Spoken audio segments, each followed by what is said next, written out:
Rádio Bandeirantes.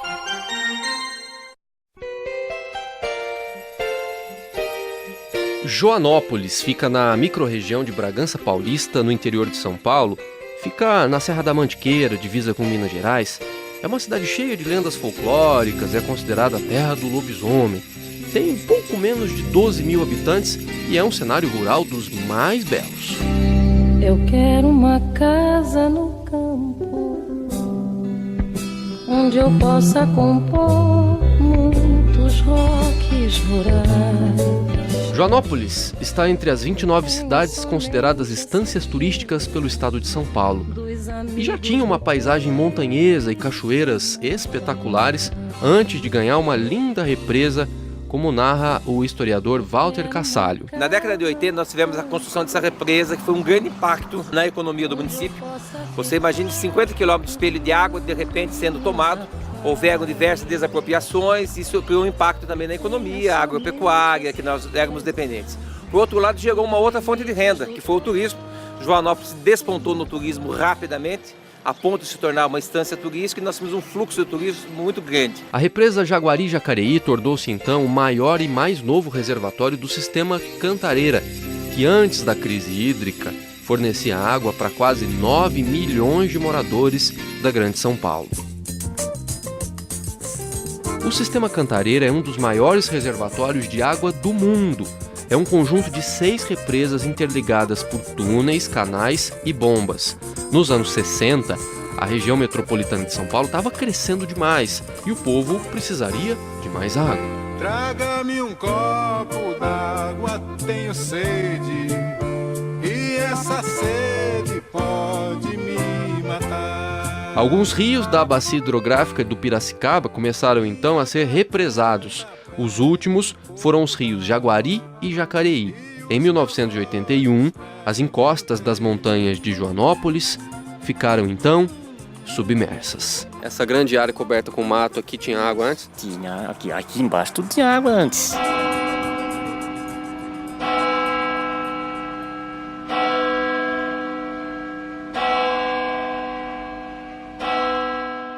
O dia começa pacato, na Praça da Igreja Matriz, em Joanópolis. Na porta da padaria, trabalhadores trocam ideias antes do batente. Um deles é o vigilante José Aparecido Gomes. Ele olha para a praça deserta e aí ele lembra de uma cidade diferente, antes da falta de água. O pessoal que vinha na represa, pescar alguma coisa, vinha lá, depois vinha aqui na cidade, no mercado, comprar uma carne, fazer um churrasco, é bonito mesmo. Tinha pessoal que vinha aqui de Jundiaí, São Paulo, ficava acampado em 3 meses, acampado pescando, porque tinha muito peixe. Agora acabou tudo, o turismo está devagar. A dona Nadeia Benedito Migliorini morava em um rancho na beira da represa. Hoje ela vive na cidade. Pegava tantas traíras desse tamanho de tilápia, coisa mais linda do mundo. A minha alma chorou tanto que de pranto está vazia. Chorar, se a gente não fazer uma forcinha, a gente entra em depressão. Desde que aqui fiquei. Por isso que a gente não fica muito lá. E não é só eu, é todos os moradores de lá. Não vem mais, ninguém vem mais. Sem a tua companhia. O sumiço da água representou o fim de muitas pousadas construídas às margens do lago que fecharam as portas e perderam o motivo de existir. Quem investiu em imóveis, por exemplo, se queixa da desvalorização. E na cidade, algumas lojas diretamente ligadas com a represa também precisaram mudar o foco. Eu tive que inventar aqui, montar rações para cachorro, cavalo, cabrito, para aumentar a minha renda, porque a represa foi embora. Então, já não é mais a minha casinha de pesca, Esse é o José Maria Gonçalves, o Capivara, e ele percebeu que o nível da represa estava baixando já em 2013. Aí foi indo embora. Hoje ela tá uns 15 ou 20 quilômetros de mim aqui para chegar até ela. Antes era quanto? Daqui do centro de Joanópolis, uns 2 quilômetros. Hoje tá mais de 20. Isso não é conversa de pescador, não? Não, é conversa de pescador. Eu levo você lá e mostro.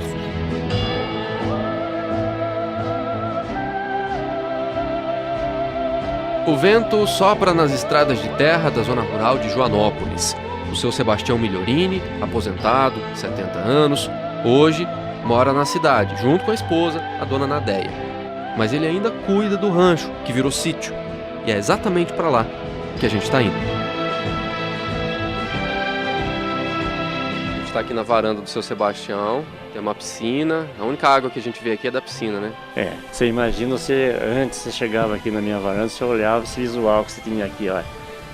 Represa, a Serra da Mantiqueira aí, o gigante ali em cima, tudo, e hoje você só vê a mata, né? Porque a água não tem mais. Ou seja, nem terra no chão tem mais, porque o mato voltou a crescer. O mato voltou a crescer. Em outro ponto do que sobrou da represa, nós conhecemos outro aposentado, o seu Sérgio Kataguiri, de 76 anos. Quando foi a última vez que o senhor utilizou os barcos aqui na represa? Comecinho de 2014. Ainda a gente descia a rampa, né? Embora a água já estava na terra, hein? Aquela pousada, naquele barranco lá, tem uma barraca que eles deixavam o caiaque. A água invadia aquela barraca. Então a gente não enxergava nada de vermelho aqui no barranco. Nada. Nem lá, nem aqui.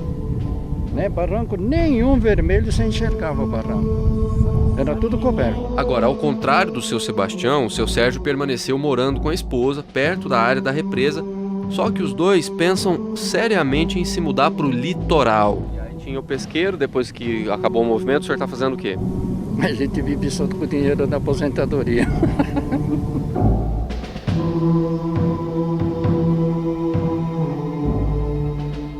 Do alto do morro, nós vemos lá embaixo máquinas da Sabesp trabalhando numa área de acesso restrito. Essas máquinas rebaixam o solo para forçar a água a descer por gravidade. O pouco que sobrou escorre por um túnel que desemboca na próxima represa do Cantareira. E aí vai de reservatório em reservatório até chegar nas estações de tratamento e depois para casa da gente. Então ali é o famoso volume morto. O morto começa ali. Quanto mais para frente você vai, mais água vai ter. Só que a água, conforme vai abaixando, ela vai ter que aumentar esse canal aí para ela vir aqui onde estão as bombas. É como se estivessem rapando a panela.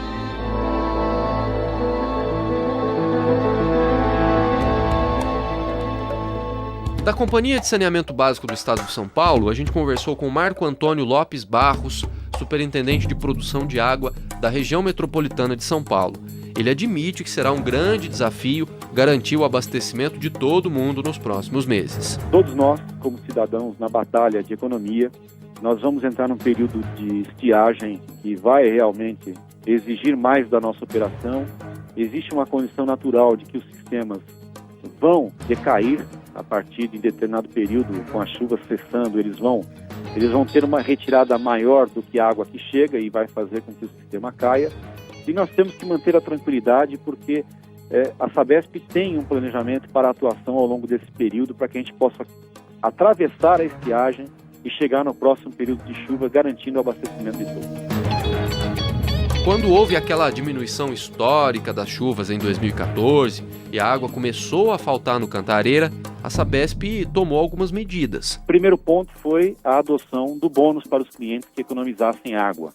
O segundo ponto foi o trabalho com as interligações dos demais sistemas produtores, por exemplo, e em grande parte o Guarapiranga e o Alto Tietê, ampliando a área de atuação desses sistemas e pegando áreas que originalmente eram do sistema Cantareira e transportando-os com água do Guarapiranga ou água do sistema Alto Tietê. E um terceiro ponto foi a gestão de pressão, gestão e controle de perdas que foi feito desde fevereiro do ano passado, intensificado as ações, que possibilitou uma grande economia no período noturno com a redução de pressão nas redes.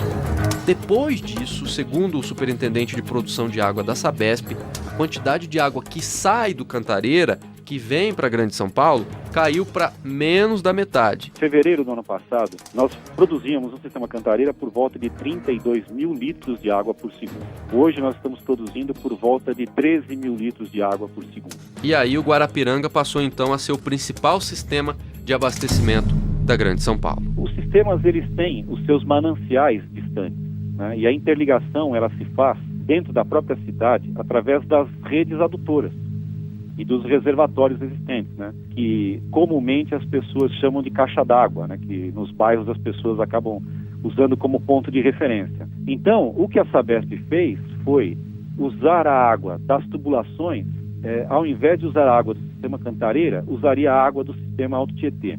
E como isso era possível de fazer? Nós simplesmente abrimos válvulas e fechamos outras para que o fluxo da água seja direcionado para os reservatórios de acordo com o sistema que nós escolhemos para usar. Sistemas interligados, represas interligadas, cidades interligadas. São Paulo e Joanópolis, Joanópolis e São Paulo. Uma com mais de 12 milhões de habitantes, outra com menos de 12 mil. Hoje falta água em Joanópolis? Não, a água aqui não falta, mas a gente não pode nem ligar um existe. Por quê? Porque é multado. Já foi, várias pessoas aqui de Joanópolis já foi multado por causa disso. Aqui é a Sabesp? É a Sabesp. Então a gente tem que lavar com balde. Lavar de cada 2, 3 dias com balde. Mas não chega a faltar. Não. Joanópolis não falta água porque nós somos manancial de água. E esse manancial de água é o que abastece a represa. Então, se vier a faltar água em Joanópolis, então a situação seria a mais caótica no estado de São Paulo, porque todas as nascentes estão aqui.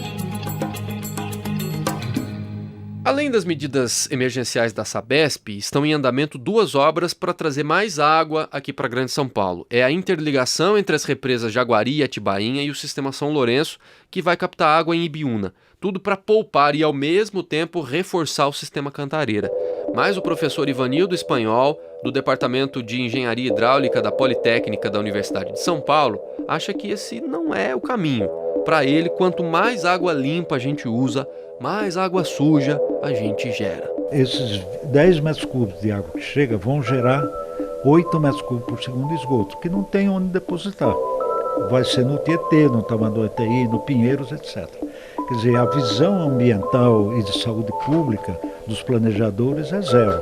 É um sistema absolutamente insustentável. Essas 2 adutoras são 10 metros cúbicos por segundo que nós estamos investindo aproximadamente 3,5 bilhões de reais. Tá? Com esse dinheiro, a gente poderia fazer um plano de reuso de água. Ivanildo Espanhol é o diretor do Centro Internacional de Referência em Reuso da Água na USP. A ideia dele é limpar a água que a gente joga fora e reaproveitar. Um sistema desenvolvido na própria universidade faz essa água suja passar por membranas que parecem folhas de papel, mas que na verdade são peneiras microscópicas. Quer dizer, a salvação da água em São Paulo pode estar nessa sala. Pode estar, o reuso industrial, a indústria partiu muito forte para o reuso. Vê a qualidade dessa água. Transparente. Ela é uma água potável, com uma carga orgânica muito baixa. Quer dizer, se ela for colocada num reservatório e depois tratada na estação de tratamento de água, ela é uma água de altíssima qualidade. Bem diferente daquela água suja que a gente está vendo do outro lado ali. A água que está, né? A consequência de uma água sendo reutilizada a gente veria nas torneiras e nos rios Tietê e Pinheiros, por exemplo. Londres limpou o Tâmisa e Paris limpou o Sena no final do século XVIII, começo do XIX. Nós estamos no XXI, numa capital com o mesmo nível econômico que essas 2 outras, e ainda temos isso aí. A gente vive dentro desse problema. Quer dizer, eu acho que se tivesse uma decisão forte do governo, em 10 anos a gente limparia o rio. A Secretaria de Saneamento e Recursos Hídricos disse que o sistema de filtragem por membranas será inaugurado ainda esse ano na estação de tratamento de água Alto da Boa Vista, no sistema Guarapiranga. E enquanto na USP o professor Ivanildo sonha com rios limpos, em Joanópolis, onde nascem as águas do Cantareira, o seu Sebastião sonha com rios cheios. Quando olhei a terra ardendo. Secou a represa, mas ainda tem um filetinho de água que passa lá embaixo, é isso? Passa aí o riozinho. Qual fogueira de São É o mesmo volume de sempre? Ah, não. Diminuiu 80%. Antes você dava para nadar no rio aí embaixo, se quisesse. Hoje você anda, a garça anda dentro do riozinho assim. Uma vez nós viemos aí, o meu cunhado não sabia nadar, ele usava um chapéuzinho. Teve um lugar ali que ele entrou e afundou, ficou o chapéu nadando por cima da água, assim, tivemos que socorrer ele. Então tinha bastante água, hoje não tem mais. falta d'água, perdi meu gato, morreu de sede, meu alazão.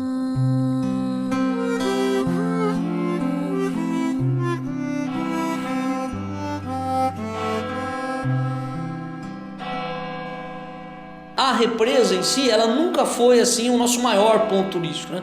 Nós temos aqui a Cachoeira dos Pretos, que é a maior queda de água aí do estado de São Paulo. Recebemos muitos visitantes lá para a cachoeira. Então, a cidade tem várias cachoeiras. Ela é um dos municípios que tem a maior proporção de mata atlântica conservada, né? É Joanópolis. Então, tem muita cachoeira, tem muita trilha, tem pedras para ir, como a do Lopo, que é muito famosa também. E a prefeitura tem investido nisso aí. Temos divulgado esses pontos, temos tentado fazer a infraestrutura chegar até lá para estar recebendo o turista. O turismo não parou, não. Sentiu sim, mas ainda acontece. Esse é o Ronaldo Leme, secretário de governo da Prefeitura de Joanópolis.